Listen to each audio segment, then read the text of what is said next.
venir Ángel Guerra, pero como está con un compañero de Cuba, González, Omar González. Entonces no pudo venir porque lo tiene que acompañar por problemas, por disciplina ideológica y partidaria y todo lo que sea. Ahí me dieron la orden a mí que viniera aquí. Entonces aquí estamos. Bueno, compañeros, lo primero que quiero hablar es el gran problema que hay para toda la región con respecto a la elección de Jair Bolsonaro en Brasil. Todo esto, imagínense, el país más grande de América Latina, que tenga un gobierno fascista, nazifascista, como él mismo lo deja entrever en todas sus manifestaciones que ha hecho hasta ahora. Compañeros, esto no es solo una parte que influye, por supuesto, en Brasil, sino en toda la región. Es un gravísimo revés para las causas sociales de Brasil y de América Latina.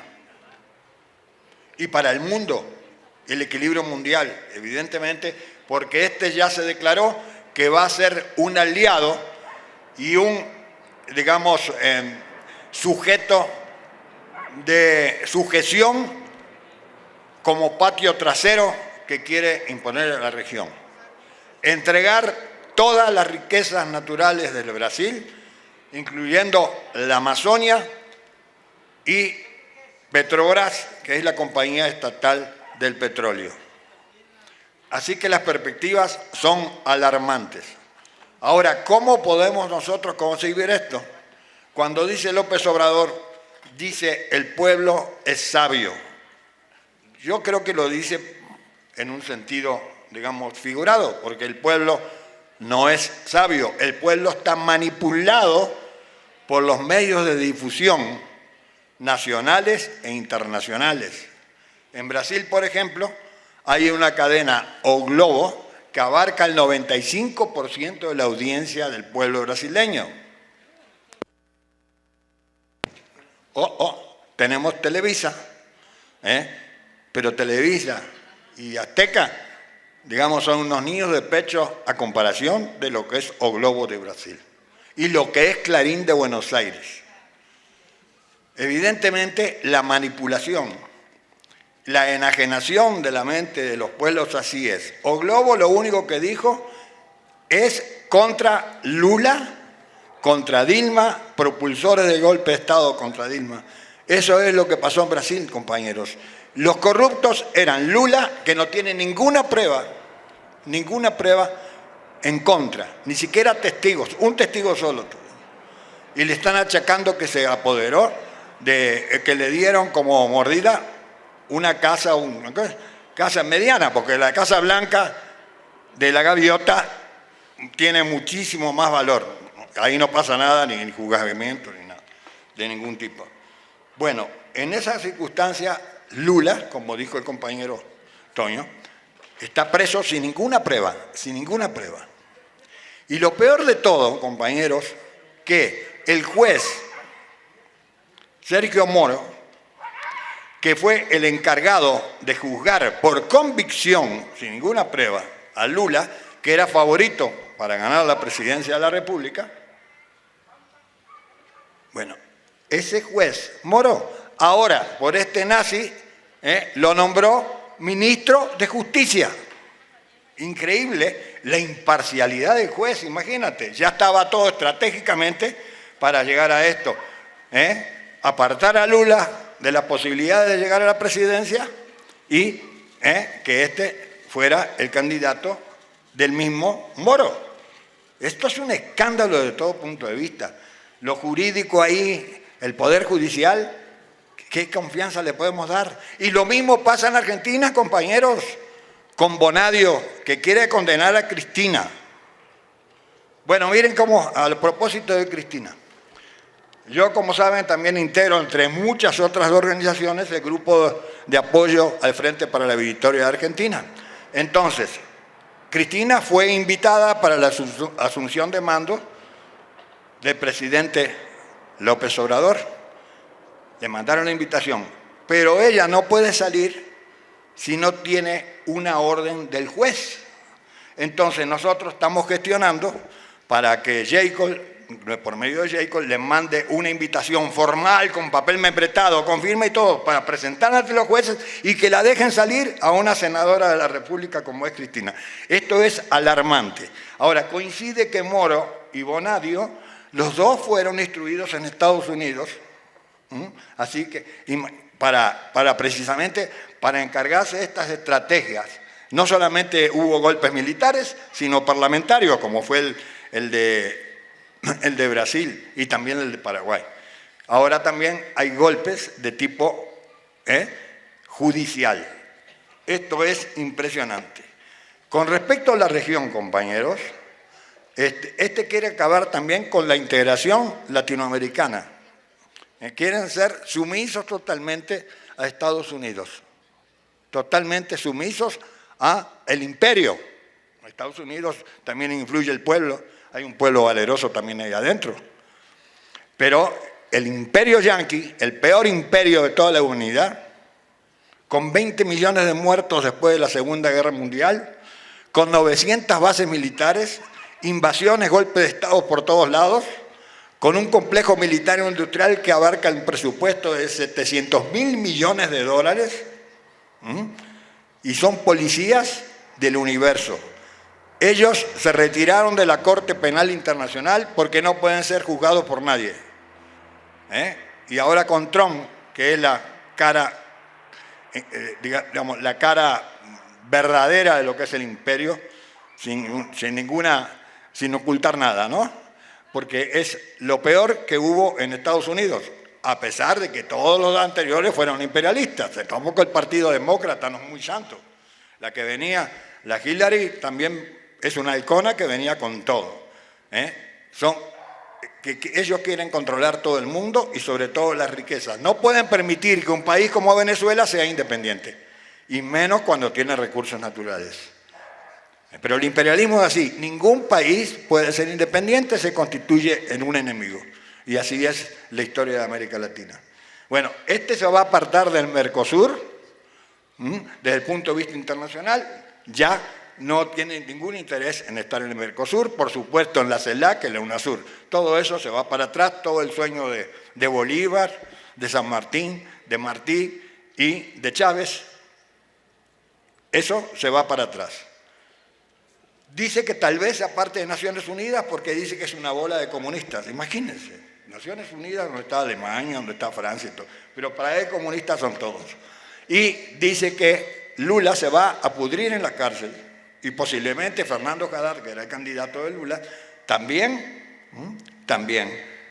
Dice que son todos comunistas, pero comunistas así lo dicen en una forma despectiva que ni saben ni lo que es realmente.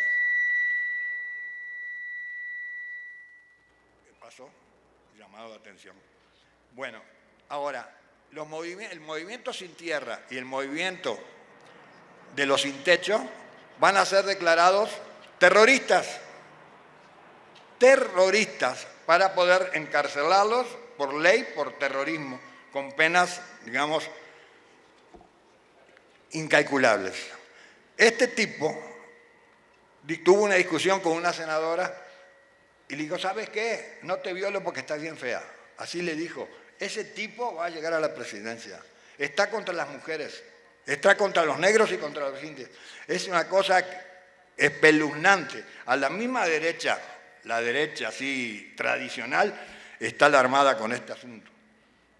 Y ahora, también romper relaciones con Cuba, romper relaciones con Venezuela, por supuesto, y acosar en Venezuela hasta que caiga el gobierno de Maduro.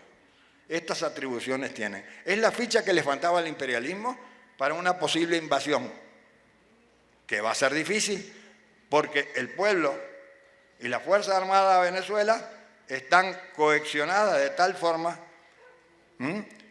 que esa alianza cívico-militar no permite fácilmente una invasión. El costo sería tremendo. Además, países como del Grupo de Lima, que son de derecha, se oponen también a una invasión militar porque podría tener consecuencias catastróficas en adelante.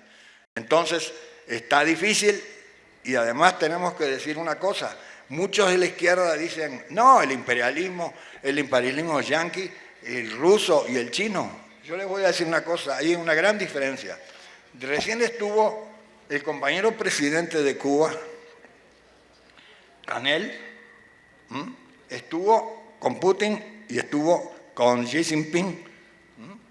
Digamos, hay una alianza para el desarrollo de Cuba. ¿Qué imperialismo puede ser que ayude a Cuba y a Venezuela si no fuera por el armamento cedido por Rusia y China a Venezuela? No tendría con qué defenderse. Entonces esta alianza es totalmente importantísima. Ahora, en el momento que estamos viviendo ahora, que las cosas pueden cambiar, Rusia y China son aliados de la fuerza progresista de América Latina. Y no solamente Cuba y Venezuela son apoyados por estos países, sino también Bolivia. Es lo que nos queda en esta correlación de fuerzas.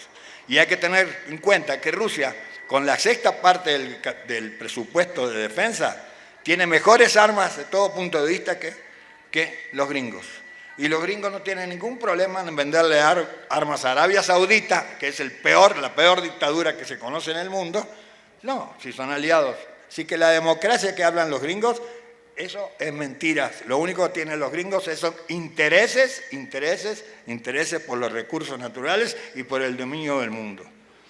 Bueno, compañeros, hay otro juez que se llama otro ministro, el general Souto, ministro de Educación. Entonces va a decir que ahí se va a imponer la teoría de la creación. Nada de evolucionismo, ni de Darwin, nada, eso para afuera. Y se va a ajustar a la Biblia en la enseñanza de la juventud, de todo lo que viene. Además, van a prohibir todos los libros de historia que hablen sobre las consecuencias trágicas que tuvo la dictadura en Brasil. Así que imagínense la educación cómo viene. Ahora, hay otro ministro que fue en la época de Pinochet, se llama Paulo Guedes, ministro de Hacienda o de Economía.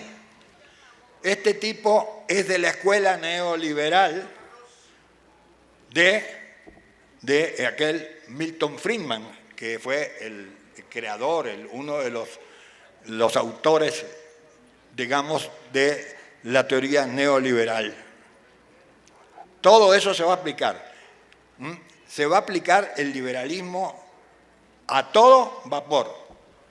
Bueno, compañeros, ni que hablar de las repercusiones que tiene esta intención de este gobierno de Bolsonaro. Por ejemplo, en Chile, Piñera, que es un tipo que estuvo moderado así, viendo las circunstancias, ahora se envalentonó con la llegada de este Bolsonaro y también dice que va a estar en contra de Cuba, que Venezuela y además que están muy bien juzgados. Cristina Kirchner, Lula, Dilma, hasta Evo Morales tiene que ser juzgado. Así viene la cosa del derechista, pinochetista que es Piñera en Chile, cuando tuvimos la esperanza aquella de Salvador Allende, a que ha llegado esta situación. Ni que hablar en Argentina, las repercusiones que tiene con Macri, que quiere que la primera visita que la haga a Buenos Aires.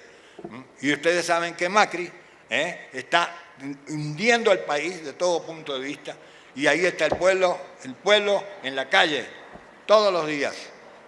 Ahora dependemos, como hablamos la otra vez de Argentina, cuando vino el compañero Candia, que tenemos que ver la unidad, porque en las encuestas está primero Cristina, si hubiera elecciones de vuelta, pero la quieren meter al bote como el caso de Lula.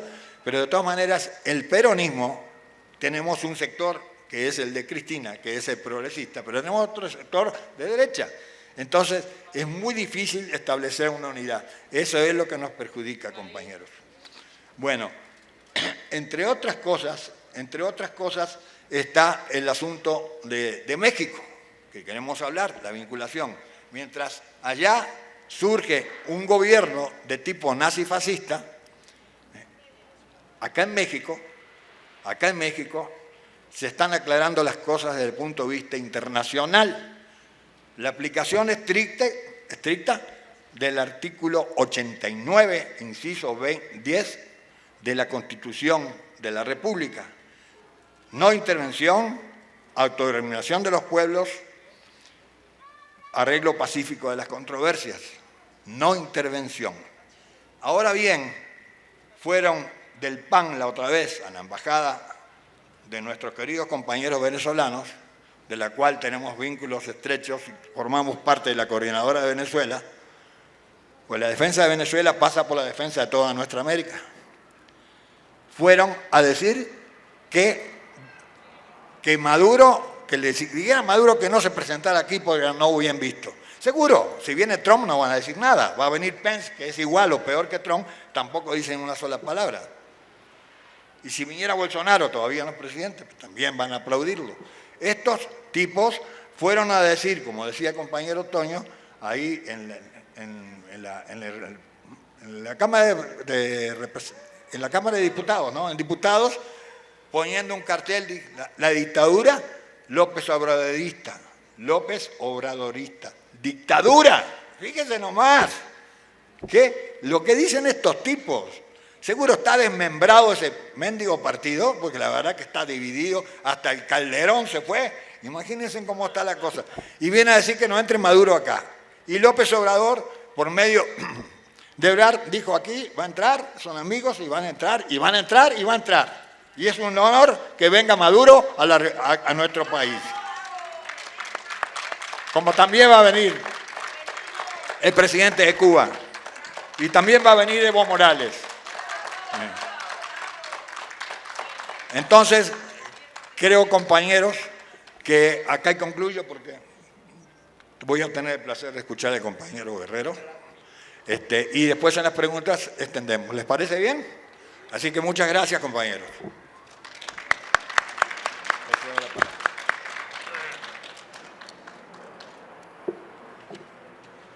Bueno, hace una semana gritaban los panistas, ¡no Maduro! ¡No Maduro! ¡No Maduro! Y les dijimos, pues claro que no han madurado, idiotas, ¿no? Ahora bien, como la conferencia se refiere a dónde va la derecha, vamos a plantear algunas cosas. Había un franquista, un general gachupín, llamado Gaspar de Aguilera, que planteaba lo siguiente. Le decía a un cuate suyo, pues mira hombre, si ves un tipo lustrando las botas en un café de Madrid, pues ese tío, el que está lustrando, seguramente tiene un destino de ser comunista. Y todo se arregla, obviamente, si le das un tiro en la cabeza. Ahora, yo no sé si Gaspar de Aguilera mató a todos los boleros de España. En todo caso, él estuvo pues con Franco y era un paranoico realmente, ¿no? Esto lo cito para hablar un poco del pensamiento de derecha. Ahora, en 1945 se lanzó una bomba sobre Hiroshima y Nagasaki, matando a miles de japoneses. Y me decía don Pepe Iturriaga, hace muchos años, famoso intelectual cardenista, esa bomba se tiró contra los rusos. Y yo era niño hace 1000 años y no entendía, ¿cómo que contra los rusos? Si murieron los japoneses. Sí, pero la bomba fue para chantajear a los rusos. Es decir, los rusos habían atacado Manchuria el día 9 de agosto, avanzaban sobre Japón, y efectivamente los norteamericanos decidieron tirar la bomba para chantajearlos y para decirles, nosotros dos somos las dos grandes potencias, pero ustedes van a quedar subordinados, ¿no? Tenemos la atómica, somos los fuertes, ¿no? Por desgracia para ellos, en el año 49, los soviéticos también tuvieron su bomba. Ahora hay gente como Domenico Lo Zurdo, como John Connolly, que narran una cosa, que en algunos lugares de Estados Unidos, por ejemplo en Memphis, se cerraban las escuelas, salían los chicos, venían vendedores de los llamados ambulantes, había bandas de música, iban como un picnic. Ese picnic era, bueno, iban a presenciar el linchamiento de un afrodescendiente. Es decir, esto lo planteo para que se vea cuál es el pensamiento de la derecha. Ahora, alguien me decía, por ejemplo, Federico Patiño. Federico Patiño es un cuate que está metido en el negocio del aeropuerto, del nuevo aeropuerto de Texcoco, pero es mi primo. Y Federico me decía, lo que tú no entiendes es la naturaleza humana. Esa maldad y esa perversión y esa canallada es porque es la naturaleza humana. Bueno, pero yo le dije, aún suponiendo que sea un problema de naturaleza humana, la verdad es que por lo menos hace 30 años tú podías, por ejemplo, salir a Ciudad Victoria o a Tampico o incluso a Tijuana y podías caminar de noche tranquilamente. Lo mismo sucedía en varias partes del mundo. Por ejemplo, el lejano año 79, yo fui a visitar una novia en París, Francia. Estaba en un edificio de departamentos. Pensé que yo tenía que tocar un timbre en el edificio y en el edificio solamente había un botón y decía, aprieta el botón y se abre la puerta. Y además no había ningún portero ni conserje. Entonces le pregunté a ella, ¿qué no tienen miedo a los rateros? Ella me dijo, rateros, nadie piensa en eso aquí. O sea, efectivamente, incluso en Francia en aquel momento no se pensaba en la delincuencia, aunque ya en Marsella y en otros lados empezaban a pulular los narcotraficantes, ¿no? Todo esto plantea que no es un problema de naturaleza humana, es como decía Walter, se trata de la peste capitalista, de un sistema, como dijo el Papa Francisco, sin ética, un sistema en el cual hay dos elementos que han sido brutalmente barridos, brutalmente aplastados, son la ética por un lado y por otro lado la propia democracia burguesa representativa. Actualmente vivimos en un estado policial, ¿no? ¿A qué se debe esto? ¿Por qué surge alguien como Jair Bolsonaro? Cuando ganó Dilma las elecciones, tuvo 55 millones de votos. Bolsonaro acaba de ganar 57 millones de votos. Bueno, entonces, ¿qué ha pasado? ¿Qué ha sucedido? ¿A qué se debe este viraje tan brusco, tan abrupto, tan brutal? ¿Qué es lo que ha sucedido? Bueno, decía Walter con toda razón que efectivamente eso de que el pueblo es sabio, habría que tomar en cuenta lo que Marx planteaba. En cualquier país, la ideología dominante es la de la clase dominante. Y efectivamente nosotros mismos estamos un poco embelesados y un poco entrubiados y un poco atolondrados por la existencia de Televisa, de Azteca y toda esa bola de malandrines que nos mandan mensajes totalmente idiotas todo el tiempo. Vamos a un restaurante y tenemos que tomar Coca-Cola a fuerza porque no se nos antoja otra cosa. Y el Milky Way, el Snickers, algunos se enamoran de Madonna, otros de Britney Spears. Hay gente que no puede vivir sin la serie mundial, porque efectivamente en Norteamérica es algo que se nos mete por todos los sentidos, por todos los oídos, por todo el gusto, por todo el vientre. Y llega un tipo como Jair Bolsonaro, que como dijo Walter, es un tipo homofóbico, racista, misógino, y todas esas virtudes maravillosas que tiene la derecha. Hay que tomar en cuenta que efectivamente ahorita en este momento el capitalismo mundial, sobre todo en su faceta más patética que es el neoliberalismo, domina el mundo. Efectivamente con sus megaproyectos, con sus compañías transnacionales, con todo este horror que se nos cae encima a todos los seres humanos en este planeta. Y claro, llega Jair porque Jair promete acabar con la corrupción. Jair promete acabar con la delincuencia. Jair promete poner orden en Brasil. ¿Por qué que no hay orden en Brasil? Bueno, hay que tomar en cuenta esto. En 2017 en México se reportaron oficialmente 29,000 homicidios. Y en 2017 en México, bueno, en Brasil se reportaron 61,000 homicidios, ¿no? Ahora, de cada 100 personas que mueren por asesinato en Brasil, 71 son afrodescendientes, o negros como los llama del señor Fox, ¿no? Por supuesto, hay evidentemente en Brasil la presencia de un racismo exacerbado, de una xenofobia. Los que hemos llegado a Río, los que hemos conocido Sao Paulo, por ejemplo, es una ciudad donde ni siquiera se habla de Madonna. O sea, tú vas a un restaurante popis, o no tan popis, y todo el mundo está hablando de negocios, todo el mundo está hablando de la bolsa de valores, todo el mundo está hablando de costo marginal, de utilidad marginal, todo el mundo está hablando de mano de obra barata. Es una ciudad, Sao Paulo, evidentemente envuelta en el becerro de oro, en la idea del rey Midas, ¿verdad? Y esta locura de enriquecerse a como de lugar, que es tan señorial aquí mismo en México, por parte de los Bayeres y los Slim y toda esa gente, Larrea, Azcárraga y demás, eso se multiplica en Brasil. Y como dice Walter, Estado Globo, que es una editorial infame de revistas, que evidentemente se plantea constantemente calumnias, difamaciones contra los sectores progresistas de Brasil.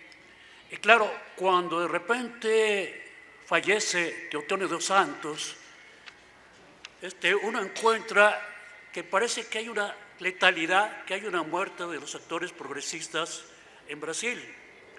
Ahora, por supuesto, la misoginia. Ha habido encuestas en Brasil donde se plantea que uno de cada 3 brasileños varones piensa que las mujeres son culpables de sus violaciones. Una mujer que se respeta a sí misma no es violada, como si eso dependiera de la mujer en sí misma, ¿no? Todo esto tiene que ver con un enorme tsunami del capitalismo mundial en su faceta más horrorosa, que es el neoliberalismo. Hay que tomar en cuenta que la época de oro, lo que Hobsbawm llama la época de oro, de 1945 a 1980, más o menos, se crea el estado de bienestar, o llamado también por los yanquis el welfare state. Welfare state era un tipo de estado que repartía parte del Producto Interno Bruto o parte de la plusvalía social entre algunos sectores populares.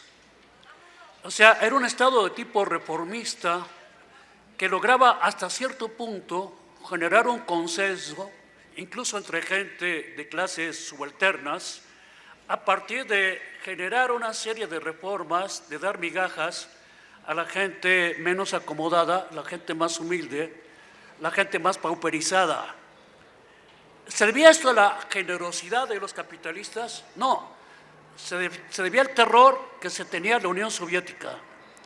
Se tenía al miedo de la irradiación de la influencia de los soviéticos, los chinos, los cubanos, los vietnamitas, y se crea entonces una especie de antídoto contra la revolución socialista mundial, el famoso estado de bienestar.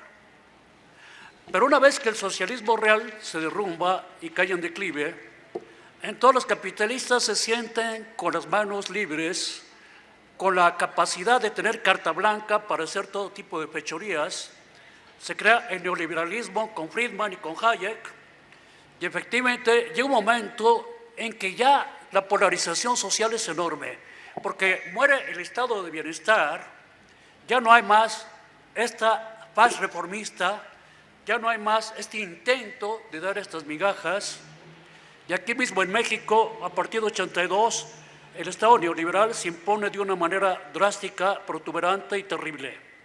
Aunque ya el señor Echeverría había firmado un acuerdo con el Fondo Monetario Internacional a finales de su régimen, y también López Portillo empezó a tener coqueteos neoliberales muy enormes y francamente visibles. Entonces quedan con las manos limpias, y el resultado es entonces que en todo el mundo hay una polarización social. ¿Por qué?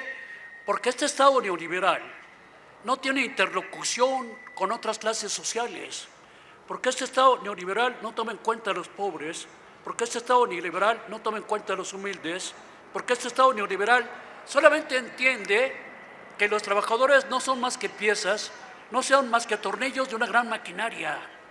¿Qué de extraño tiene que surjan multitud de centroamericanos que quieren llegar a Estados Unidos, que pasan por México, cuando en Guatemala, cuando en Honduras, en El Salvador, ya no es posible la existencia, no solamente por el hambre, no solamente por la miseria, sino porque uno está amenazado de muerte por las pandillas, por la mara salvatrucha, por toda una bola de pistoleros y gatilleros, por extorsionistas bestiales que tienen aterrorizada a toda la población centroamericana, que es un poco exceptuando a Costa Rica y un poco a Panamá. Pero evidentemente esta gente desahuciada, esta gente que realmente está aterrorizada, esta gente que huye, que no son migrantes, que son refugiados realmente, llegan a México pidiendo auxilio, pidiendo ayuda, pidiendo apoyo, y es totalmente ilógico.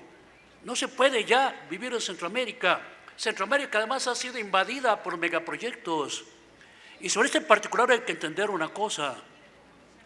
Cuando Bolsonaro, este gran salvador, este Mesías, habla de la corrupción, hay que tomar en cuenta que durante toda la dictadura, de 1964 a 1985, la corrupción fue estratosférica. Los generales que tomaron el poder en 64, el año 64, precisamente para evitar la influencia cubana, y con ello se abrió la puerta a la Operación Cóndor, se distinguieron, entre otras cosas, no solamente por la gran violencia a la cual eran adherentes, sino además por su corrupción gigantesca. Ahora, esta corrupción echó raíces, esta corrupción está presente, esta corrupción está en la atmósfera, esta corrupción está en el suelo, esta corrupción está en el Amazonas, esta corrupción está en la jungla, esta corrupción está incluso afectando a las propias comunidades indígenas de Brasil. O sea, se convierte en una segunda naturaleza, e incluso en el Partido del Trabajo. Y en el Partido del Trabajo hay evidentemente gente corrupta, gente que quisiera convertir al PT en una especie de PRD mexicano. Y efectivamente, mucha gente allá en Brasil hablaba de Alibaba y los 40 ladrones. No sé, los que están aquí un poco más rucos recordarán que en tiempo de aquel señor Miguel Alemán se hablaba de Alibaba y los 40 ladrones, porque el gobierno alemán era muy famoso por sus raterías, aunque la gente se equivocaba porque pensaba que Alibaba era un ladrón, cuando Alibaba es el tipo que derrota a los ladrones, ¿no? Decían que Miguel Alemán era Alibaba, pero no es cierto, él era un ratero, pues, ¿no? Ahora, y claro, aquí nos encontramos también con un régimen neoliberal y tenemos con que, por ejemplo, no hay dinero. La señora Rosario Robles acaba de declarar, no hay dinero para socorrer a los damnificados de Nayarit, que son 108,000, por el huracán Willy, 108,000 damnificados. Y dice la señora Robles, no hay dinero para socorrerlos. Pero, por Dios, si con el dinero que ella ha hurtado puede comprar Nayarit ella, ¿no? Y sin embargo dice que no hay dinero, ¿no? Claro, el dinero ha desaparecido porque se lo han llevado a las Islas Canarias, a Suiza, a multitud de lugares, porque los Duarte y toda esta gente son abundantísimos en este régimen neoliberal, y entonces nos encontramos con esta situación verdaderamente de tinieblas. Hemos llegado al fondo en esta oscuridad pavorosa, y entonces nos encontramos con que Jair promete acabar con la corrupción. Y bueno, sí hay corrupción. Y aquí también lo que llama la atención es esta parte del culto a la personalidad, que es algo totalmente ajeno a la tradición marxista y a la tradición anarquista. O sea, no son los caudillos, no son las personalidades magnánimas y mesiánicas y sobrenaturales las que salvan un país. Es cierto que hay en la historia personalidades sobresalientes, por ejemplo, Napoleón, Alejandro Magno, Leonardo da Vinci, Lenin, pero todos ellos responden a una constelación de fuerzas. No se pueden explicar tan solo por su propio actuar, por su propia acción, por su propia práctica. Es cierto que quizás si Lenin se hubiera muerto antes de 1917, yo digo que la Revolución Rusa hubiera estallado de todas maneras, con otros ritmos, de otras maneras, con otros caudillos quizá mucho menos geniales que Lenin, pero la Revolución Rusa hubiera estallado. Ahora bien, aquí la gente en Brasil piensa, por fin llega El Salvador, el que va a acabar con la corrupción y va a poner orden. No va a poner ningún orden, porque aquí hay que tomar en cuenta una cosa. El capitalismo mundial que domina el mundo con sus transnacionales está en una alerta máxima, o como dicen los norteamericanos, alerta roja. ¿Y por qué está en una alerta máxima? Precisamente porque se ha abandonado la capacidad del Estado de tener una interlocución, de tener un contacto con las masas explotadas, que en México ha existido, por ejemplo, incluso hasta matones como Obregón y Calles hicieron reformas, algunas benéficas para el pueblo mexicano, ¿no? Esto ha desaparecido, este contacto con los explotados y oprimidos ha desaparecido, y entonces se forma una gran polarización social. ¿Por qué Morena ganó tan aplastantemente las elecciones del 1 de julio? Porque no hay nadie que no esté harto del neoliberalismo, porque desde tiempos del señor Lamadrid esto ha sido realmente un infierno, como lo bautizó José Estrada en su película El Infierno, porque la gente está harta, hastiada verdaderamente de esta miseria, de esta pauperización, de esta falta de oportunidades, de las malditas comisiones bancarias que han pauperizado a la clase media, ¿no? Y entonces Morena gana aplastantemente, gana aplastantemente. Ahora, en Brasil piensan que El Salvador es un hombre de derecha, que es Jair. Como dice Walter, homofóbico, misógino, hay que tomar en cuenta también por qué es misógino. Walter dio una cifra interesante. Dijo que el señor Trump está gastando 700,000 millones de dólares en el presupuesto de armamentos. Son 717,000 millones de dólares. Hay que tomar en cuenta, imaginen ustedes que las mujeres en el mundo, por el mismo trabajo, ganaran lo mismo que los hombres. No es así. Incluso las actrices de Hollywood, gente tan famosa como Meryl Streep o Natalie Portman, se quejan de que ganan hasta 30% menos que sus pares masculinos. Ahora, imagínense también que los indígenas ganaran lo mismo que un blanco por el mismo trabajo. Usted puede ir a la montaña de Guerrero y van a ver que un sombrero hecho por un mestizo es más caro que el que hace un indígena, aunque es el mismo tipo de sombrero. Ahora, imaginen que los afrodescendientes ganaran lo mismo que los blancos. No es así. Ustedes pueden ir a la Costa Chica de Oaxaca y de Guerrero y van a ver a esa gente afrodescendiente ganando sueldos de miseria y matándose entre ellos incluso por la terrible miseria que existe, por los pleitos de tierras y por todo esto. Ahora, imaginen que hubiera equidad. Ya no se podría gastar 717,000 millones de dólares en armamento. Y México, por cierto, tiene una deuda externa de 10 billones de dólares, o sea, millones de millones. Para el gobierno de Andrés López Obrador, esto va a ser realmente un conflicto, va a ser un handicap negativo, algo muy terrible, y habrá que remontar esta barrera, este obstáculo gigantesco, ¿no? Ahora bien, Walter dijo, se trata de un régimen nazifascista. Yo voy a plantear algunas diferencias. Vamos a remontarnos al año 1922.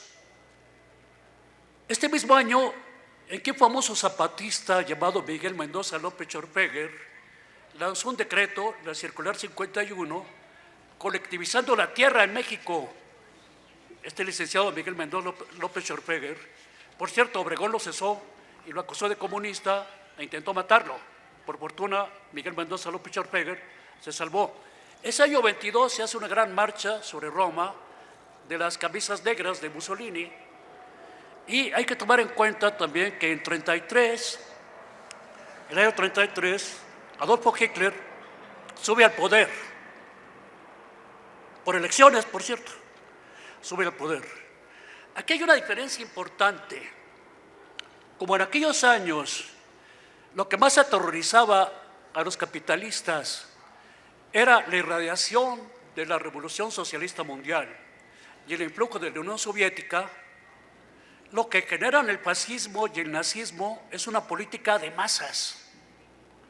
Uno puede encontrar que efectivamente los fascistas y los nazis incluso se roban, expropian el lenguaje de los comunistas. No es gratuito que los nazis se llamaran nacionalsocialistas, porque pretendían que estaban luchando también por la emancipación de los trabajadores. Eso lo decían verbalmente. Por supuesto, representaban a la alta burguesía alemana, ¿no? Los fascistas lo mismo. No hay que negar que efectivamente generan partidos de masas, los fascistas y los nazis, y toman el poder. Y efectivamente una jugada maestra también es que hay una retórica anticapitalista de los nazis, pero la jugada maestra es el engaño cuando le dicen al pueblo: quienes te explotan son los judíos. Los judíos son culpables del capitalismo y del marxismo, porque además emparejan el marxismo y el capitalismo, alegando que son parte de una conspiración judía, ¿no?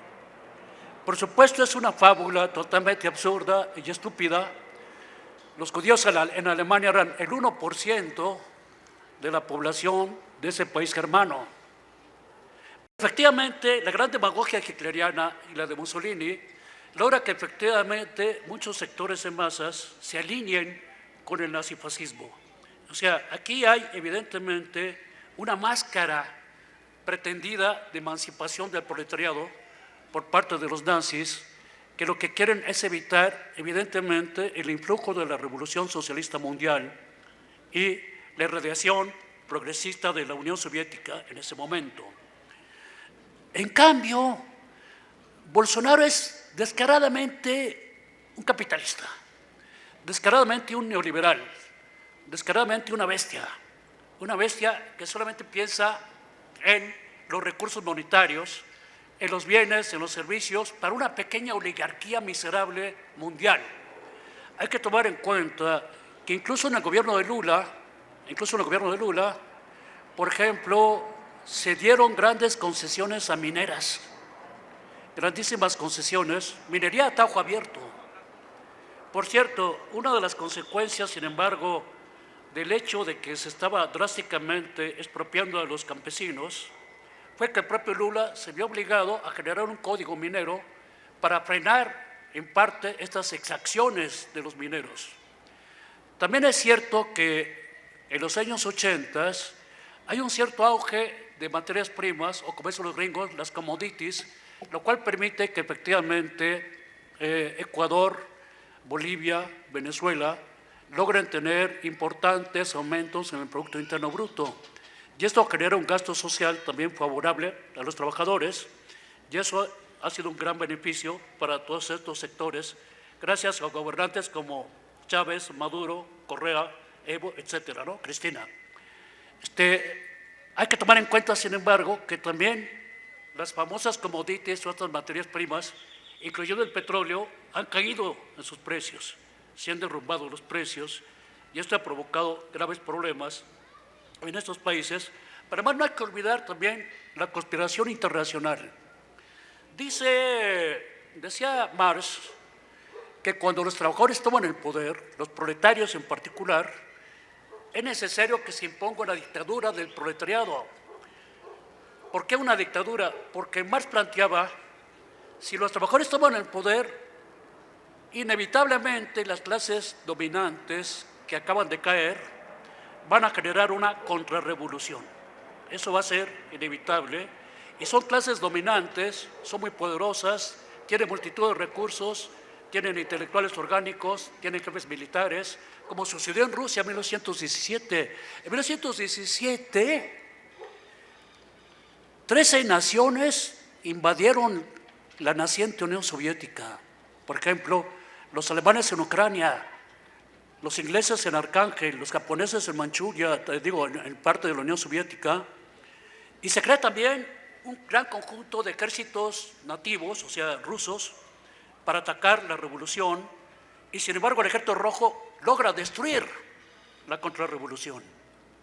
Ya Marx sabía que incluso contra Napoleón Bonaparte se había creado una santa alianza reaccionaria por Inglaterra, Austria y la propia Francia, que acababa de derrocar a Napoleón. O sea, había una conspiración internacional, incluso contra Bonaparte, que era la cabeza de un Estado burgués, ¿no? Y sin embargo, contra Napoleón hay una santa alianza. Y cuando viene la Comuna de París, incluso los alemanes que acababan de derrotar a los franceses auxilian al gobierno francés para acabar con la Comuna de París. Incluso Bismarck ordenó que se liberara a los presos franceses, a los soldados franceses que habían sido apresados por los alemanes, para acabar a sangre y fuego con la Comuna de París. Pero Marx todavía entendía que la dictadura del proletariado era necesaria para acabar con las clases dominantes de cada nación. Pero ahora resulta que las clases dominantes de cada nación están apadrinadas y están protegidas y están salvaguardadas por lo que dijo Walter, por el imperialismo más fuerte de toda la historia, el imperialismo norteamericano. Pero además yo digo que además es un imperialismo transnacional. Si ustedes se fijan, actualmente en estas grandes compañías transnacionales hay capitales de todo el mundo.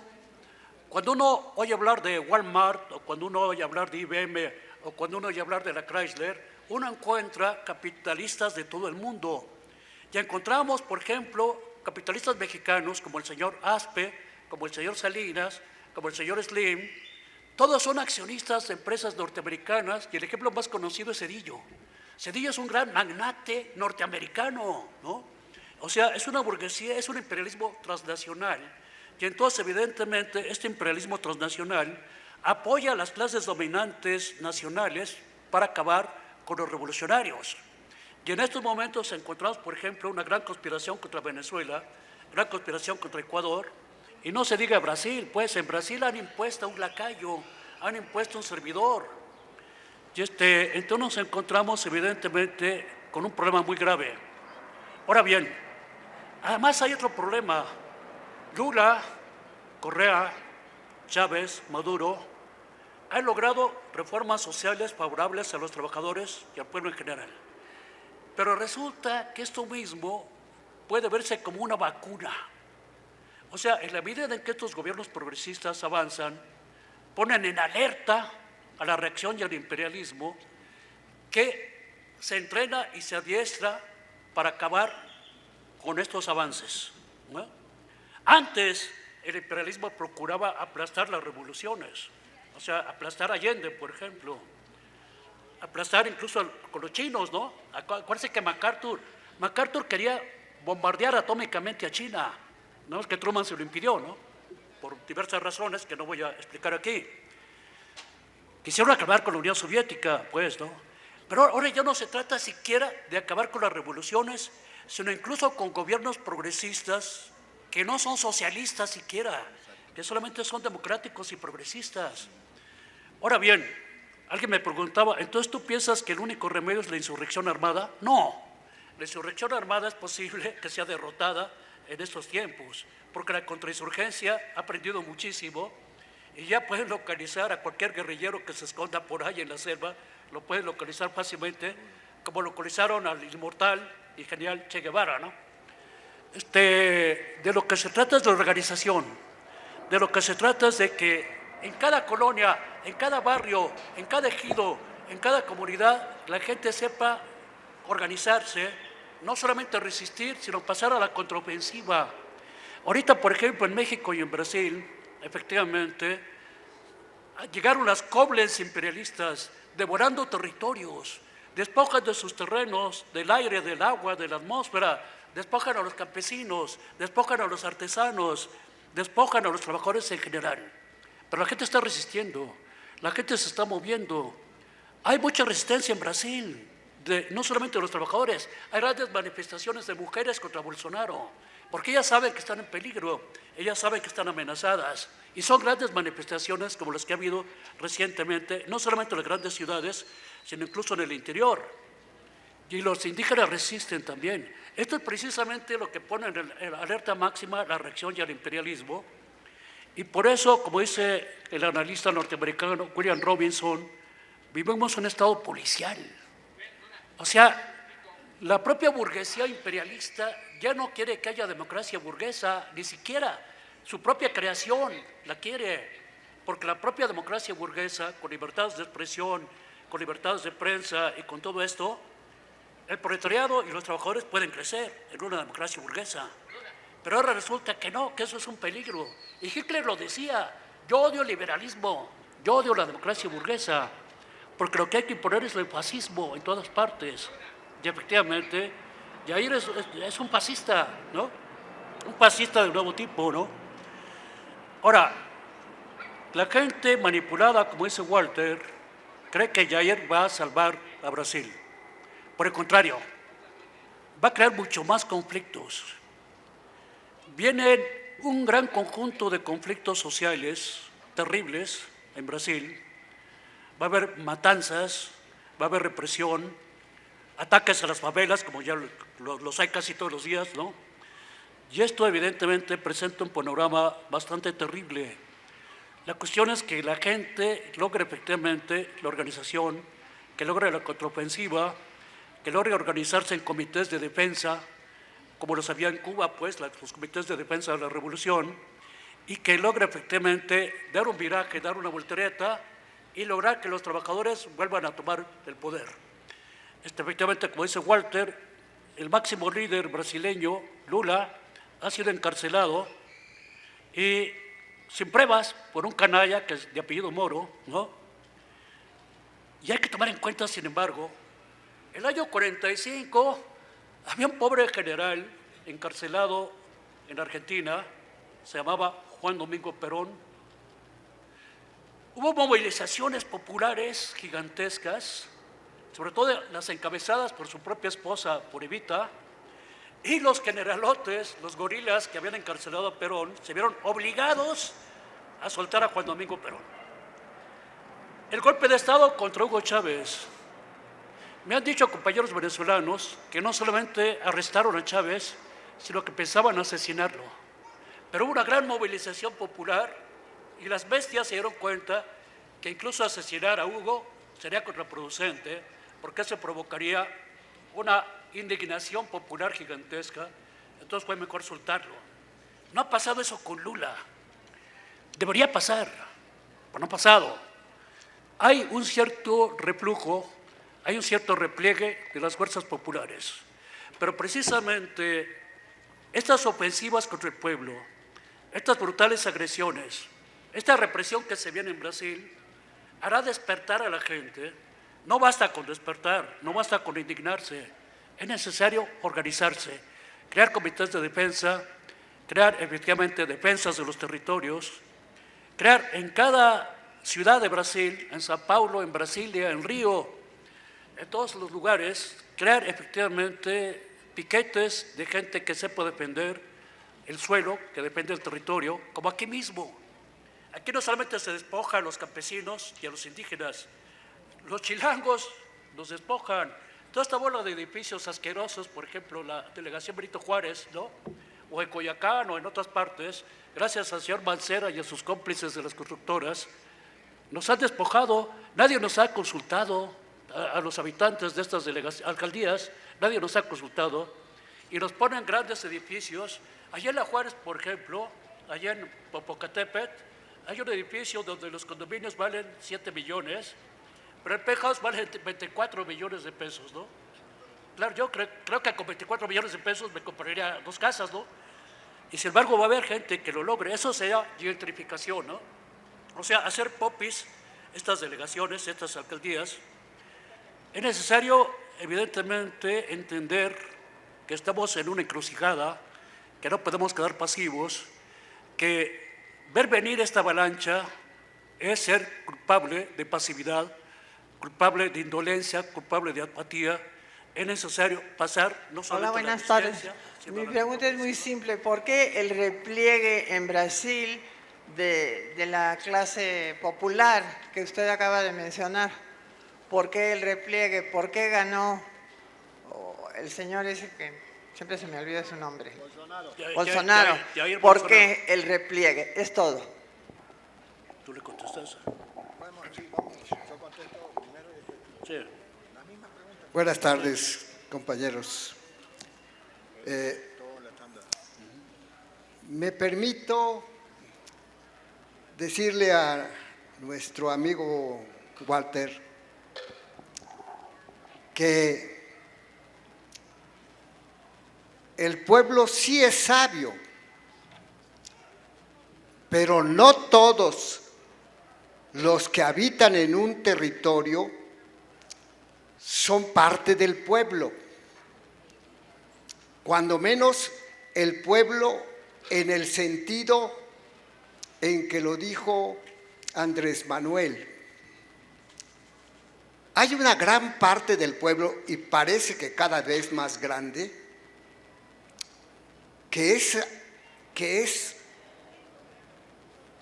esa parte es lo que llamábamos un lumpen, una escoria social. Y esto de que sea lumpen o que sea escoria, no necesariamente son pobres, simplemente que sus intereses van contrarios a los intereses del pueblo y que, sobre todo, se dejan manipular, se dejan comprar por lo que se quieran vender. Por ejemplo, hay quien compra un edificio, un departamento de 7 millones o de 20 millones, con lo cual podría comprarse una casita en mejores condiciones, pero prefieren el estatus que da vivir en un departamento en Polanco. Se dejan manipular porque quieren identificarse con esa oligarquía dominante. Y efectivamente, el pueblo es sabio y lo rechaza. Y el gobernante debe apreciar esa sabiduría para rechazarlos. Esto de que se gobierna para todos es una soberana mentira. Los gobiernos que hemos tenido los últimos 90 años no han gobernado para todos. El que de vez en cuando hagan una escuela en una colonia pobre no quiere decir que gobiernen para todos. Gobiernan para los ricos, gobiernan para los poderosos. Y yo creo, y esta es lo que quisiera que me mencionaran, si Lula cometió este tipo de errores, si en lugar de fortalecer al pueblo, al permitir que los capitalistas, los inversionistas en minas y grandes negocios avanzaran, porque eso es lo que permitió que avanzara la ideología, a mi parecer, la ideología del neoliberalismo. Muchas gracias.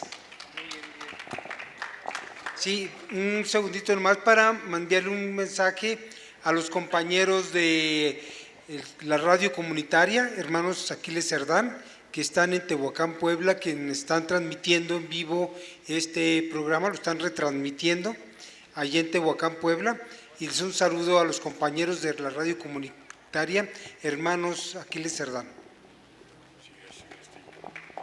Sí, felicitarlos por la exposición que nos han dado aquí los compañeros. Y sería nomás un comentario. Aquí los fifís que organizan la según contrarrevolución parecen pocos, pero hay embosados mucha gente que puede dar apoyo a esas manifestaciones. En España había unos grupos, los carlistas, que eran los requetés, que escupían cada vez que se oía la palabra comunismo. Ellos despreciaban esa palabra, inclusive están contra las palabras. Cuando entró Pinochet, la derecha también se ensorbeció, la izquierda como que se apaga, como que es una vela que se apaga, porque bueno, Chile es un país más seco que México. México es muy lúdico, allá no podía haber un Cantinflas, han tenido no hay comicidad. En el pueblo brasileño sí hay arte popular, hay mucha comicidad, hay mucha música. Ellos nacen del bongó, del tambor, de las percusiones. Es un pueblo que se mueve, es un pueblo. Yo digo que ahí la vela se va a apagar, se ha apagado un poco, pero va a encender. Parece que hay va a haber un renacimiento por el mismo carácter. Cuando estaba Castelo Branco, pasó lo mismo. Hubo un apagamiento y se ensorbecían los militares. Leí en algún periódico brasileño que un barco que se llamaba Minas Gerais chocó contra el muelle y decía el encabezado del periódico: Minas Gerais embistió un continente. O sea, eran soberbias sus palabras. Así está. Nosotros vamos a tener cuidado aquí en México porque nos vamos a ver, hay que ver ese espejo. Eso es todo y felicitarlos por Buenas tardes. Para felicitar a los ponentes, muy interesantes sus puntos de vista. Aquí en México se ve desplazada totalmente la burocracia dorada del poder.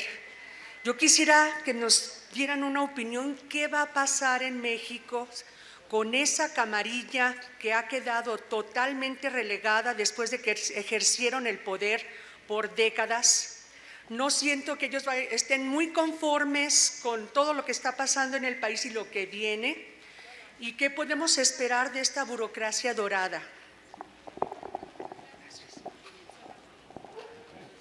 Sí. Ahorita, final. Sí, mientras les pedimos su apoyo, su cooperación para seguir haciendo carteles. Ahí la compañera Yoli les anda pasando el botecito. Gracias.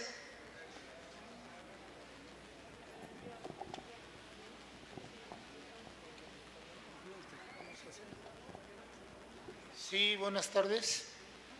Yo solamente tengo una pregunta quizás para el señor Walter, referente a qué es lo que ha pasado con la situación de los bienes raíces en la Ciudad de México. ¿Por qué algunas personas, al no haber tierra, se tienen que desplazar hasta las orillas? ¿Cuál ha sido realmente el error de los anteriores gobiernos? ¿Y por qué se ha disparado tanto la cuestión económica? Ojalá y me la pueda contestar. Obviamente tengo mi punto de vista. Bienvenidos, saludos a los dos conferenciantes, gracias por sus luces. Comienzo leyendo los saludos y participaciones de nuestros compañeros en Facebook. Patricia Flores Carlos envía saludos de Nuevo León. Luciano Méndez, supongo de Brasil. Erika Paz, Zenón Espinosa de Oaxaca. Eduardo Ramírez de California. Isaac Emanuel Contreras, de aquí seguramente de Ciudad de México. Evelia Pérez Gasga. Morales de Soj. Iria Rodríguez Leiros, pregunta ella última. Si Néstor Kirchner pudo desendeudar a la Argentina, ¿Obrador también va a poder? Nuestro compañero Luciano Méndez de Brasil escribió en portugués: no es posible entender la elección de Bolsonaro sin considerar la de los medios de comunicación en Brasil. ¿Es la elección misma un fenómeno de fake news en escala industrial? Sí, debe haber resistencia. Isaac Emanuel Contreras, se necesita organización. Pregunta para Brad Pitt. ¿Qué opinión tiene del proyecto de Colonial? Saludos igual al maestro. Fui su alumno en la Facultad de Derecho de la UNAM en la clase de México, Nación Multicultural. Y Evelia Pérez Gasga comenta, organización es lo fundamental. A ambos conferenciantes quisiera hacerles una pregunta.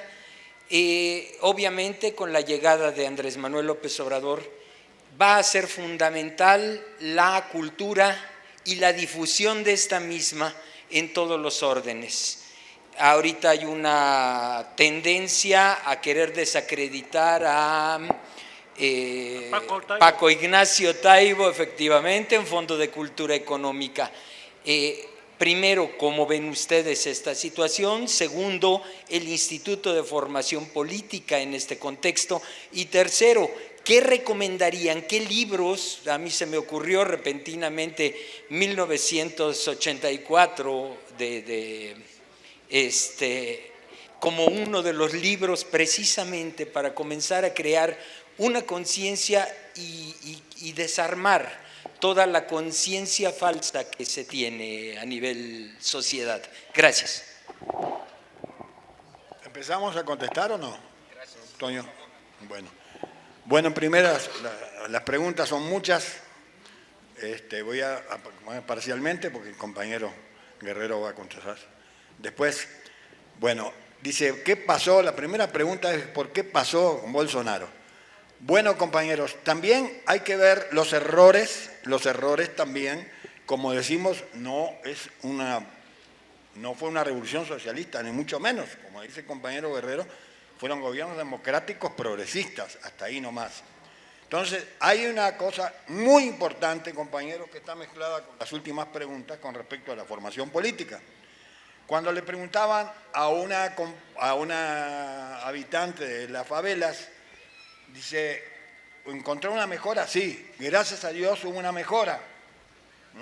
Fueron 40 millones de pobres que sacó Lula de la pobreza, gracias a Dios, pero no estaban conscientes de que fue un proceso, y eso de formación política, compañero, es fundamental. El otro día tuvimos una cena que el Ángel Guerra, el que iba a venir aquí, el hijo de AMLO, y Jacob. Entonces estuvimos hablando de saben que el Fijón, que estuvo aquí varias veces, es uno de los promotores de la formación política. Ahora, con todas estas, digamos, el proyecto de la Asunción, todas estas cosas que hay con el Parlamento y todo, no se ha llegado a, digamos, formalizar el proyecto de formación política, que es importantísimo, compañeros. Entonces, cuando esto de que el pueblo sabio o no sabio, yo creo que no sé, podemos decir que es sabio. Miren lo que dijo Bolívar en su tiempo. Dice Bolívar, por la ignorancia nos han dominado más que por la fuerza, compañeros. Y verdaderamente sí, porque todos los gobiernos de derecha no surgieron de la fuerza con los tanques, compañeros. Inclusive en Europa, que está idiotizada con el neoliberalismo, inclusive digamos, gobiernos que se decían socialistas, ¿no? Como Tony Blair, como Felipe González, imagínate. Bueno, todos esos socialistas, ¿de qué? Son neoliberales. Es decir, la manipulación de los medios de comunicación. Yo siempre dije, en el tiempo de Lenin y de Marx, sobre todo de Lenin, que hizo una revolución, digamos, toda la propaganda de los zares se podía combatir con las octavillas que mandaban a los obreros. Pero nunca se imaginó Lenin, inclusive en el imperialismo fase superior, no dice una sola palabra porque no tenía la idea de que los medios de comunicación electrónicos iban a llegar a las casas, a la ama de casa, al que maneja el taxi, a los peceros, a todo el mundo llega, compañeros. Y es muy difícil una persona que no se preocupa por tener otra información alternativa, como nosotros que estamos aquí, como esta información que damos aquí todos los sábados y en varios medios. La mayoría de los locutores, por ejemplo, aquí en México, tanto de la televisión como de la radio, ni uno dice que en Venezuela hay un ataque internacional desde que empezó la revolución. Nadie dice, no, eso es el burro de Maduro, no saben hacer las cosas. Eso es lo que dicen, y tienen al pueblo sometido. ¿Sometido de qué? Ese pueblo que más elecciones tuvo en América Latina, y perdieron solamente 2. Y además está la Fundación Carter que lo certifica, no nada más que dice Maduro. Entonces, ¿qué, compañeros? Es muy importante esto. Hay una cosa que dijo Federico Engels, yo soy un admirador de Federico Engels, gran filósofo, además de político. Decía, la ideología dominante es la que impone la clase dominante, compañero. Y esto es, lo dijiste tú hace un rato, con otras palabras. La clase dominante tiene sus medios para imponer la ideología dominante, que parece ser que cubre a todas las clases sociales. Bueno, empezando con esta cosa, sigo. Lula, por ejemplo, no tuvo la idea del PT, digamos, propiciar la difusión de las ideas, no socialistas, pero sí progresistas. Entonces eso fue una falla. Eso es lo que no podemos, digamos, dejar de hacer aquí en México. Y aquí a usted lo sabe bien, porque Fijón muchas veces fue uno de los propulsores de esto de la formación política. Bueno, por supuesto, compañeros, como acaba en las últimas palabras que dijo el compañero, digamos, la resistencia va a seguir, va a empezar, es una lucha de clase, compañero. El asunto de amor y paz es para más decir, matizar las cosas. Amor y paz no existe. Desde que la humanidad está la lucha de clase, compañeros. La burguesía, oligarquía no va a entregar nada. No tienen patria, no tienen México. Tienen intereses nada más. Y es la acumulación del capital, compañeros. Eso es lo que tienen nada más. Aliada con el imperialismo y las transnacionales. Son una cosa misma, la misma cosa. Tenemos los Larrea, los Slim, los Bayeres, explotadores de mineros, compañeros, y esos van a hacer un pacto de qué. Entonces hay que seguir, sí, no vamos a decir, vamos a nosotros a poner la espada primero, pero no hay lucha de clases. Ahí vimos los bancos por unas comisiones, digamos, fue un terror, no quieren que le quiten un centavo de las comisiones a los bancos extranjeros, la mayoría, especuladores. Bueno, compañeros, otra preguntita más por acá. Los bienes raíces, yo no sabría explicar muy bien, pero les voy a decir una cosa. Los bienes raíces es la especulación. Inclusive aquí hubo, con el que se fue Mancera, que estuvo conectado con los grandes empresarios de la construcción, autorizando construcciones totalmente que afectaban al medio ambiente. Y ahora, otra cosa. Ustedes saben, aquí dimos un par de conferencias sobre el aeropuerto. El aeropuerto era un negocio tremendo que se paró. Pero, compañeros, además del aeropuerto, había un negocio, aquí lo dijimos, aquí mismo, que es todo el desarrollo urbano, los centros comerciales y todo lo que iban a hacer alrededor del aeropuerto y el aeropuerto viejo, que cuesta millones y millones de dólares, querían tirar abajo y hacer complejos ahí de todo tipo. Compraron los terrenos a $10, porque sabían que iban a aumentar a $1.000 estos especuladores. La construcción está ligada a la especulación, compañeros. Eso es lo que se puede decir. El ejemplo más claro es esto, del desarrollo que iban a hacer al lado del aeropuerto. Bueno, los medios, ya hablé. Bueno, esto de AMLO, precisamente, hablamos de la cultura, por supuesto que acompaña esto de Ignacio Taibo, que dice que es español. Yo también no nací aquí y me considero más mexicano que cualquiera, compañero. Y amo esta patria, porque acá me salvaron la vida, compañeros. Nunca voy a dejar de agradecer lo que me dio el pueblo mexicano. Hasta las mujeres más bonitas que vi aquí, más que allá. Más que nada me lo deseo. Y tengo varios hijos mexicanos. Y todos reconocidos, no como otros que andan por ahí. Bueno, entonces, compañeros, otra cosita más que quiero terminar, que no lo dije hoy. Este Bolsonaro está contra el medio ambiente. Se va a retirar, igual que Trump, del Acuerdo de París. va a aportar armas a todos los latifundistas, va a repartir armas por todos lados. Además, en Brasil hay más muertos que en México. Es increíble, pero hay más muertos que en México diariamente por, digamos, el crimen organizado. Bueno, otra cosa y termino, compañeros, que me quedó en el tintero. Hay una concertación conservadora, derechista, en la región. Con Brasil, ya estaba con Temer, ahora va a seguir. Chile, que se envalentonó el Piñera. Colombia con Duque, es un seguidor del ultraderechista de Uribe, que es el que está promoviendo una invasión a Venezuela. Y, compañeros, lo más triste de todos, compañeros, es la traición, el traidor, que no sé por qué se llama, habría que borrar ese nombre de Lenin Moreno. Todavía Moreno, de Morena. Fíjate, un traidor que traicionó a Correa y lo quieren también juzgar como a Lula y como a Cristina, compañeros. Y otra cosa, compañeros, me había olvidado, mi paisano Mujica, Almagro fue canciller de él, 5 años, y lo fue a promover para secretario general de la OEA.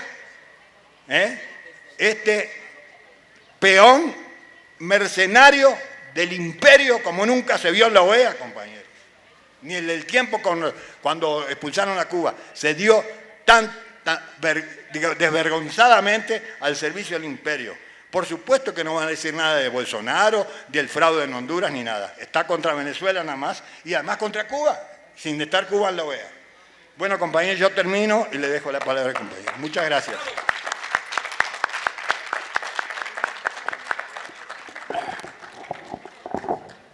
Bueno, esto tiene que ver con la cuestión de los lumpen también. Y voy a hablar un poco de la conciencia y la comunicación. Bueno, el padre del arzobispo Óscar Arnulfo Romero era un típico reaccionario, ¿no? El obispo Samuel Ruiz fue también un notorio reaccionario, ¿no? El obispo también, Sergio Méndez Arceo, era otro reaccionario. Los tres han pasado a la historia como grandes sacerdotes progresistas. ¿Cuál fue la causa de esta transformación, de esta evolución? ¿Cuál sería la causa? Y en este sentido voy a decirles algo. Yo he sido muy fifí. Es decir, yo nací fifí porque yo vengo de una familia latifundista de Jalisco y otra latifundista de Durango. Igual que de Anita Bracho, igual que doña Dolores del Río, ¿no? Que, por cierto, Dolores, que nació en 1903 y no en 1905, como ella decía, su mamá decía que era muy federal. Su mamá, doña Antonia López Negrete, decía, ay, pobre Dolores, qué fea es. ¿Y por qué era fea? Por morena. O sea, decía la mamá de Dolores que estaba muy fea porque era morena. Decía, el culpable de la fealdad de Dolores es el papá, que es de Chihuahua, no de Durango, y el maldito debe tener sangre apache, y por eso viejita salió así. Y eso es muy racismo brasileño también.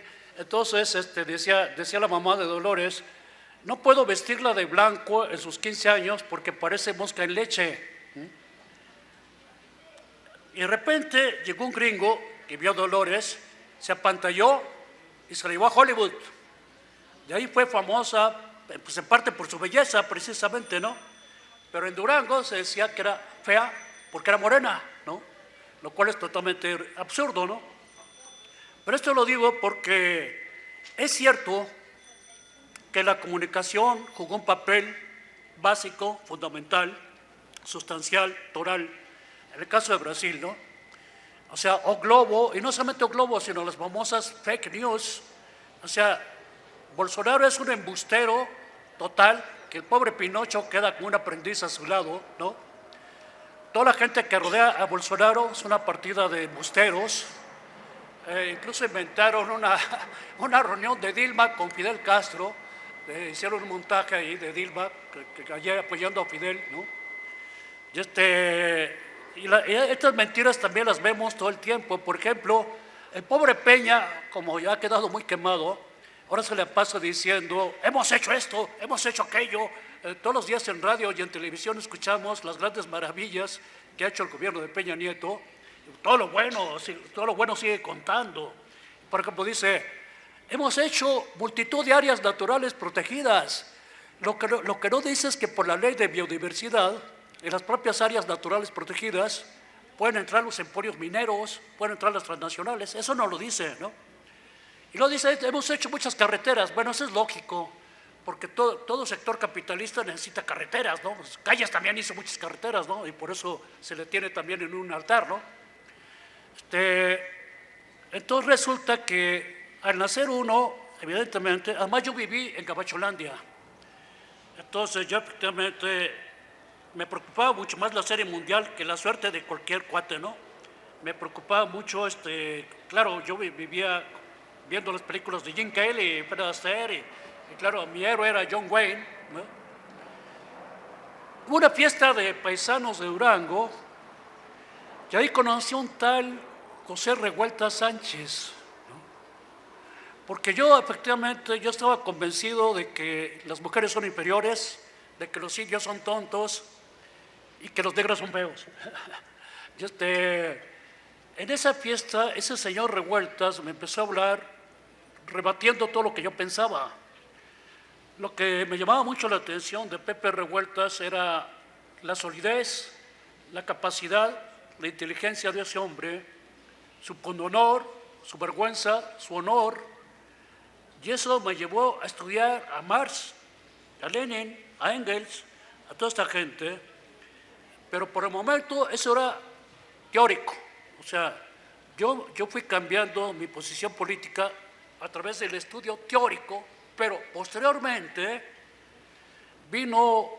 yo entro al llamado Partido Comunista Mexicano, que tenía muchos defectos y babosadas, pero gracias al Partido Comunista Mexicano, que era medio stalinista también, sin embargo, en aquel tiempo había auténtico trabajo de células. Yo estuve en el PRD y en el PRD éramos de base y no hacíamos nada, pero en el Partido Comunista sí íbamos a ejidos, íbamos a comunidades, íbamos con mucha gente en la ciudad, con obreros. Eso me enseñó evidentemente a conocer cuáles son las necesidades del pueblo, cuáles son sus inquietudes, cuáles son sus pensamientos, cuáles son sus creencias y cómo es la cultura popular propiamente, ¿no? Esto mismo me parece le sucede a Samuel Ruiz, a Méndez Arceo y a Grupo Romero. Estos sacerdotes llegan y conocen al pueblo. Es decir, Samuel conoce a los indígenas chapanecos, conoce su miseria, conoce su hambre, conoce su penuria, conoce el hecho de que un niño indígena tiene que caminar multitud de kilómetros para ir a una escuela y después tiene que desertar por razones económicas. Todo eso llegó al alma noble de Samuel Ruiz o de Romero o de Méndez Arceo y llegan a ser hombres de izquierda, estos sacerdotes, porque tuvieron ese contacto directo con los trabajadores, con el pueblo, ¿no? Que eso es importantísimo porque actualmente tenemos muchos izquierdistas retóricos de pura lengua, ¿no? Es decir, por ejemplo, en la universidad hay muchos cuates superradicales, pero que no se paran de su escritorio. Siempre están ahí, ¿no? Nomás están especulando ahí con su cabeza, no sé qué ondas, ¿no? Y hacen libros ahí. Por ejemplo, el mismo Jorge Castañeda, a Jorge yo lo conocí en el Partido Comunista Mexicano. Él era miembro del Partido Comunista Mexicano. Pero Jorge no ha visto jamás a un indígena. Un día le dije a Jorge Castañeda la palabra Zacahuil y me preguntó que si era una tribu de África. O sea, no tenía la menor idea de lo que es el pueblo mexicano. No sabe lo que es una danza de moros y cristianos. No tiene idea de lo que es una chalupa comestible, quiero decir. Ni chalupas de Xochimilco tampoco, ¿no? O sea, esa gente está en sus guetos académicos, sintiéndose la mamá de Keiko, de Flipper, de Lassie y de Chita, ¿no? Ahora, es cierto que la comunicación jugó este papel muy importante, pero tomen ustedes en cuenta que si ahorita hablamos con cualquier hijo de vecino, aquí en la Ciudad de México, y en Monterrey, y en Durango, y en Chiapas, y en Baja California, si le preguntamos a la gente qué opina de Peña Nieto, todo el mundo habla pestes, todo el mundo habla pestes. Y así pasó con Salinas, ¿eh? Al principio Salinas fue muy hasta querido por la gente, digamos, los 3 primeros años. Después la gente lo identificaba con los chupacabras y todo el mundo le inventaba a la familia, ¿no? Es decir, porque a pesar de que constantemente hay anuncios diciendo que Peña es más grande que Leonardo da Vinci, que todo el mundo, resulta que ya todo el mundo no lo traga. Incluso el pobre de Peña, cuando termine su presidencia, dentro de pocos días, va a tener que salir de México. Él dice que se va a quedar, yo creo que no, ¿eh? Yo creo que va a tener que salir porque hay que recordar que el mismo esposo de Sacha, no me acuerdo su nombre, ¿no te acuerdas? Sacha Montenegro, sí, ese señor López Portillo, incluso en España, llegaba a un restaurante y los españoles le ladraban, le gritaban, oye perro, le gritó, oye perro, ¿no? Por lo que dijo de que iba a defender el peso como un perro, ¿no? Y la gente le ladraba en España, o sea, era repudiado en España, ¿no? O sea, a pesar de los medios de comunicación, la gente tampoco comulga con ruedas de molino siempre. Ahora, lo que pasa es que efectivamente nosotros, la gente de izquierda, realmente nuestra cultura mediática es bastante pobre. Este es uno de los terrenos que hay que abonar, que hay que fortalecer, que hay que sedimentar, porque necesitamos efectivamente muchas más redes comunitarias, necesitamos mucha más presencia de la gente de izquierda, incluso en la televisión comercial, en Internet, las redes sociales, allá hay mucha presencia, pero también hay presencia de los otros, ¿no? Como sucedió en Brasil, ¿no? Ahora, en cuanto al lumpen, no hay que olvidar una cosa, que el propio Bolsonaro dice que la gente de las favelas son lumpenes y que por eso hay que atacarlos. Incluso dice que los negros no sirven ni para parir, dice Bolsonaro. Y aquí voy a plantear algo que algunas gentes no aceptan. En otros países existe una rebelión popular de derecha. Claro, hay gente de izquierda que va a decir, no existen rebeliones populares de derecha. Bueno, han existido. Por ejemplo, la rebelión campesina contra la Revolución Francesa en una región llamada la Vendée, la rebelión cristera, rebelión campesina contra la Comuna de París también. Estas rebeliones populares se dan cuando la alternativa de izquierda es muy débil o no existe. ¿Por qué hay tanto sicario? ¿Por qué hay tanto gatillero en la delincuencia organizada? Muchos de estos sicarios son incluso chicos hasta de 13 años, hasta de 12. Son chicos que, como están muertos de hambre o viven en la miseria, encuentran que la única manera de salir de la pobreza es metiéndose en la delincuencia. No tienen otra alternativa. Y además están precisamente encandilados con los medios de comunicación. En el siglo XIX, un campesino que vivía muy pobre, pues decía que era voluntad de Dios, ¿no? O de la Virgen. Pero actualmente tú ves la telera o ves el internet y resulta que si consigues un dieta, vas a ligarte a Verónica Castro y a Salma Hayek y a no sé quién más, ¿no? O sea, estamos bombardeados de un consumismo desbordante, feroz, que también es asimilado por la gente. Entonces la gente quiere tener lana. Además le han dicho, en este sistema se confunde el bienestar material con la felicidad. La felicidad es el bienestar material. Incluso cuando se empieza un tipo como Gandhi, pues se piensa que Gandhi era un pobre idiota porque no tenía feria, ¿no? Y vestía con harapos, ¿no? Esa es la idea que nos han metido, que para ser feliz hay que tener muchas cuentas bancarias y que hay que tener un gran marquís y que no hay que tener un bocho sedán porque eso ya es muy lumpen, el bocho sedán, ¿no? Ahora, efectivamente, mucha de esta gente en las favelas sí son delincuentes, efectivamente, porque no encuentran otra manera de sobrevivir, pero hay que tomar en cuenta que esto es culpa del maldito sistema capitalista neoliberal. El hecho de que esa gente esté en lo más hundido de la existencia es culpa del sistema capitalista, ¿no? Neoliberal, básicamente, ¿no? y que estos lumpenes viven así porque han sido arrojados a la ciénaga por un sistema cinética, como hizo el propio Papa Francisco, ¿no?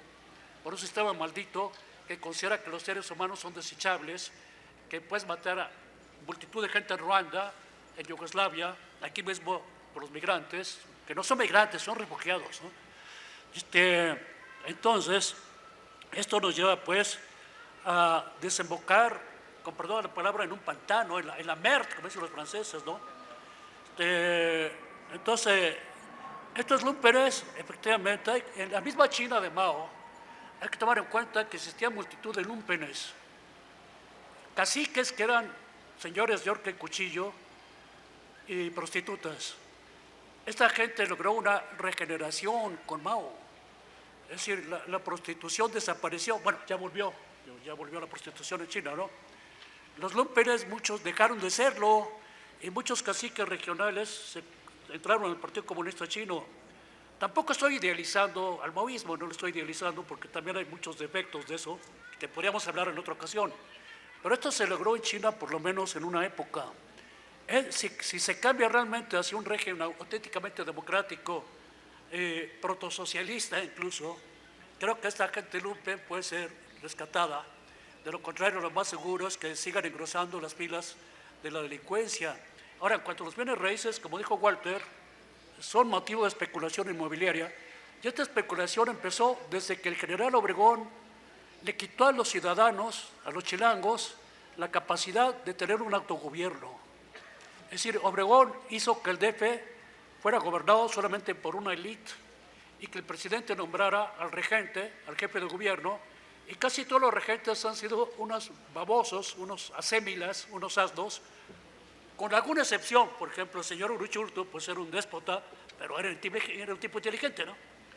Entonces, por fortuna, gracias al PRD en esa época de Cuauhtémoc Cárdenas, se logró que ya la Ciudad de México empieza a tener un gobierno propio y mucho más ahora con Morena, ¿no?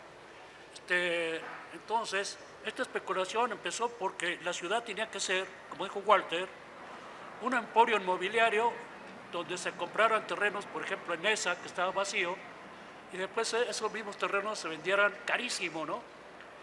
Ha sido una especulación en San Antonio Tamatlán, en La Pantitlán, en todas partes.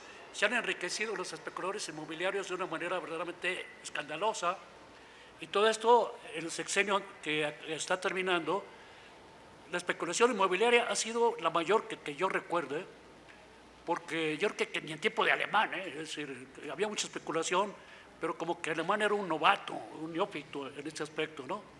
Bueno, no sé qué otro planteamiento hay.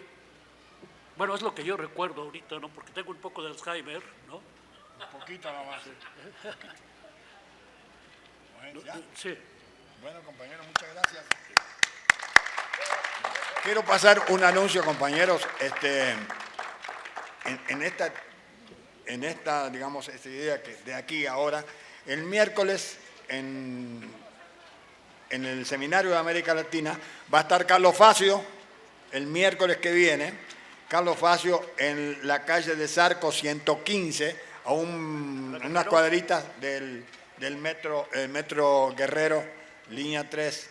Entonces, eso va a ser, generalmente son los martes, pero como él da clases martes y jueves, el miércoles a las 6 de la tarde, el miércoles que viene, va a estar Carlos Facio, va a tratar la geopolítica de América Latina, la agresión de Venezuela, el golpe maestro, todas estas cosas. Saben que tiene una información de las mejores que hay en nuestro país aquí. Entonces es el miércoles que viene a las 6 de la tarde en Zarco 115, a unos pasitos del metro Guerrero, línea 3. Ahí los esperamos, compañeros, para que intervengan también, igual que aquí. Es una dinámica parecida a esta. Muchas gracias. Muy bien, compañeros, un fuerte aplauso a los ponentes, Francisco Javier Guerrero y Walter Martínez, que siempre han estado aquí bien firmes